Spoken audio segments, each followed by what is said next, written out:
Sathya Sai Speaks, Volume 2, Chapter 12 Light the Inner Consciousness. When I see this gathering, I am reminded of a similar gathering at this place as well as the surrounding villages 12 years ago when the high school was started. Then too, it was in this temple that you all met, but since then I have been passing through this village or coming to gatherings on the outskirts of the village, that is all. It is only today that I am here again at the old place. I am happy at this, more so because the reason for this event is connected with this temple itself. 12 years ago, it was the temple of learning, this temple of Lakshmi Narasimha. Please do not be under the delusion that God needs light, that He requires illumination.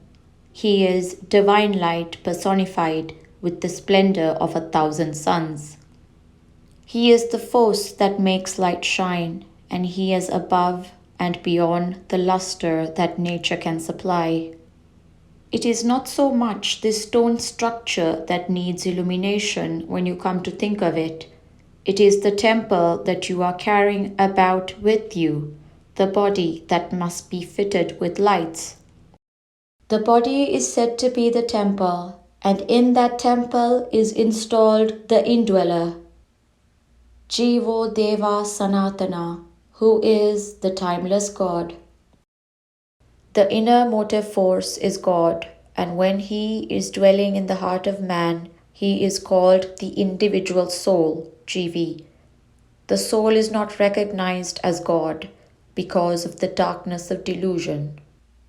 You mistake a stump for a person in the darkness. In the same way, the individual soul is mistaken to be a separate, changing individual. The principle of the individual is given more importance, and the divine principle, or principle of infinite consciousness, is ignored on account of the darkness.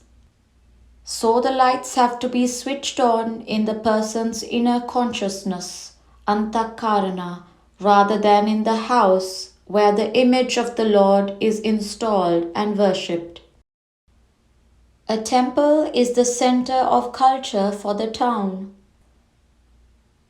At the present time, there is a great deal of anxiety and agitation due to great advances in material comforts and conveniences, without corresponding advances in character, virtue, and sense of justice. The material world is the stick that helps man to walk, but of what use is it to the person who cannot walk? If the legs do not function properly, the stick is but an extra burden. The stick is like material comfort. The primary need is the strength of limbs, the power to walk, namely character, virtue. For the development of that strength of limb, spiritual discipline is essential. Any form of discipline suited to the taste and capacity of the individual. People struggle for the evanescent and the unreal, but they shy away from any effort to attain the eternal and the real. That is the tragedy. In the report that was read, the Young Men's Association thanked a very large number of persons who had given money for the lights. I feel that instead of making the boys go from door to door for small sums, any one donor could have undertaken the entire work, for the temple is really the center of culture for the town. In the old days, when a man arrived at a village, the first question he would ask was, "Do you have a temple here?" He would sleep in the village only if there was one. The idea, evidently, was that the temple would have educated the people into soft-hearted hosts and well-behaved citizens, and also that the god installed in the temple would watch over the inhabitants and prevent disease and disaster. Now, perhaps the question of the newcomer would be, is there a hotel here, or is there a cinema theater here? So remember, any improvement done to the temple is an investment in the progress of the entire town. Himalayas are very near to spiritual aspirants. Do not give up the treasure that has come down to you from the generations that went before. Last month, I was in Uttar Pradesh near the snow-capped Himalayas and had gone as far as Badrike Ashram. Though they are so far, the Himalayas are very near to spiritual aspirants. If you see only the splendor of the light and do not feel the warming effect, it proves only that you are far. This is true of your relation with me also. All these years, you who are so near have been seeing only the light. You do not benefit by the warmth. That only shows that you are yet far, though so near.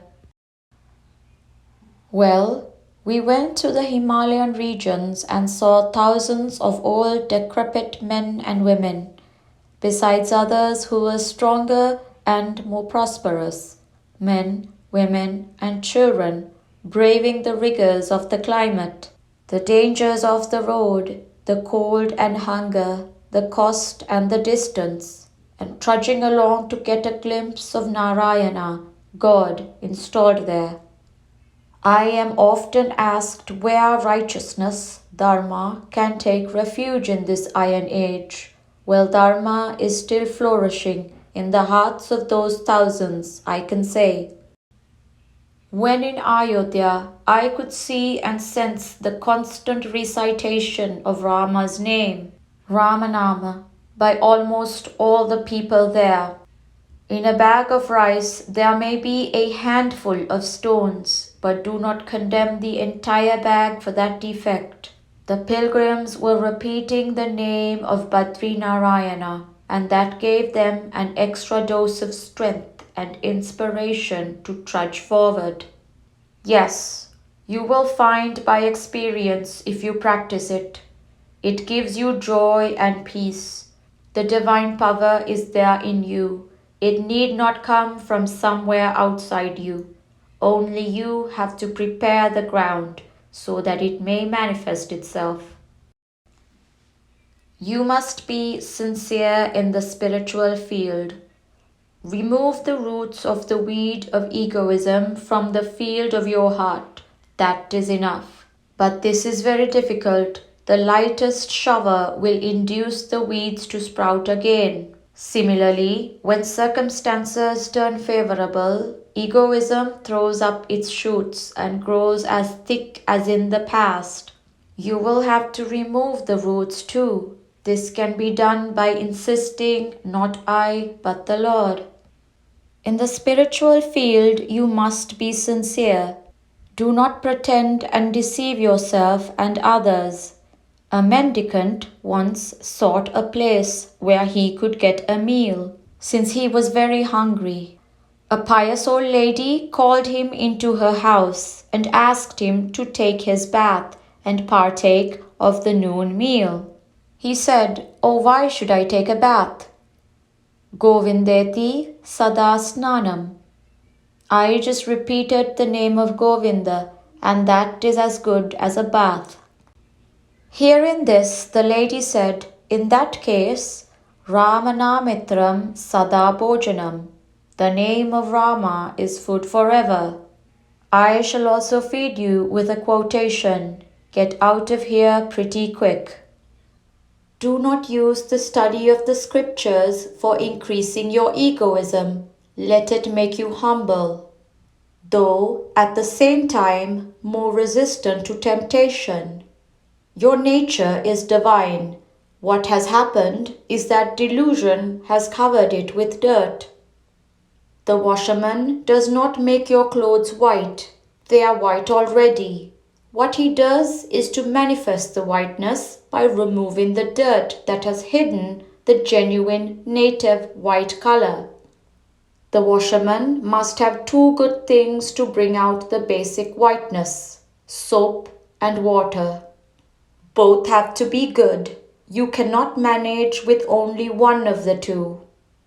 In the case of the mind and removal of the dirt therein, the soap is ethics and the water is its practice.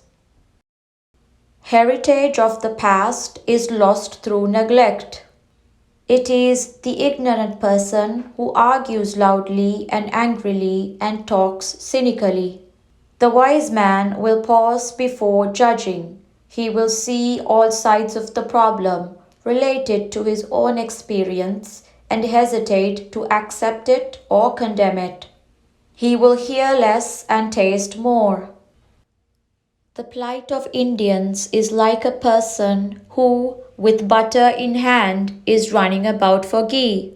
Here you have the technique of attaining peace developed as nowhere else, yet you are running after all kinds of amateurs.